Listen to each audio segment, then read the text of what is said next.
सभी को praise the Lord, जय मसीह की।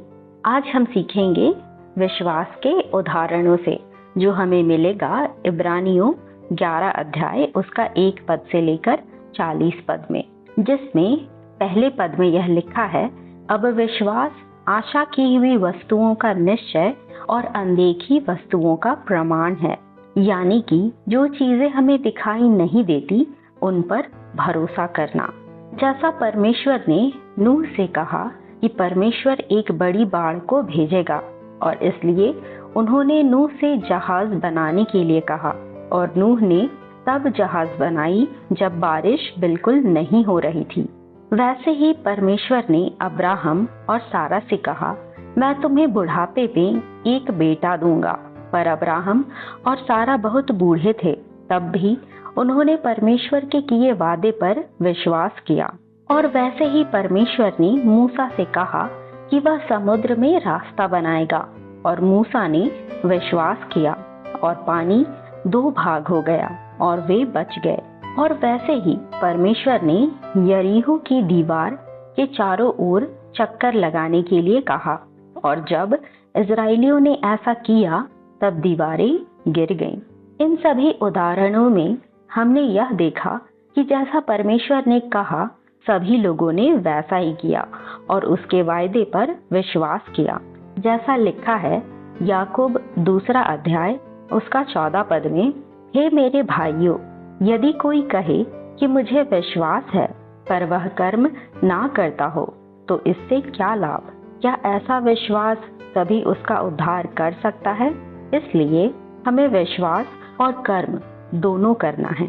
और जैसा 1 तीमुथियुस 1 अध्याय उसका 18 से 20 पद में पौलुस हमें इस बात को कहता है कि हे पुत्र तीमुथियुस, उन भविष्यवाणियों के अनुसार जो पहले तेरे विषय में की गई थी, मैं यह आज्ञा सौंपता हूँ कि तू उनके अनुसार अच्छी लड़ाई को लड़ते रह, और विश्वास और उस अच्छे विवेक को थामे रह, जिसे दूर करने के कारण कितनों का विश्वास रूपी जहाज डूब गया।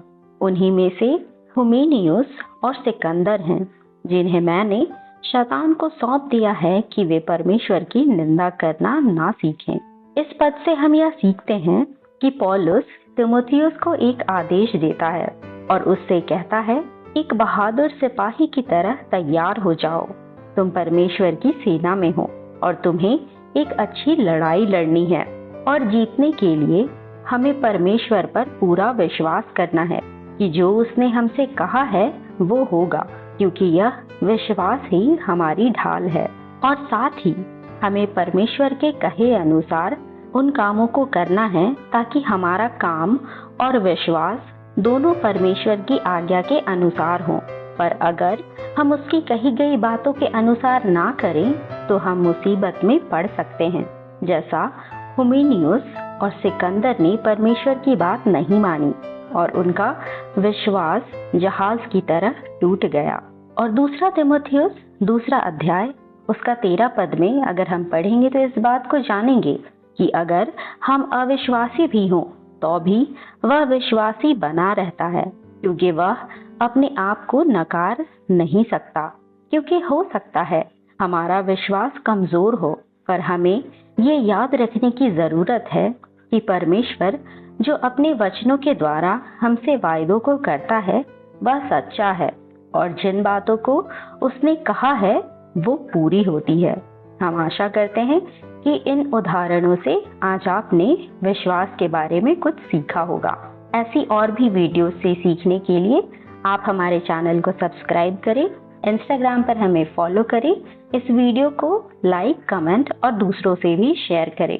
इस वीडियो को देखने के लिए आप सभी का थैंक यू। प्रभु आप सभी को आशीष दे। मिलते हैं अगले वीडियो में।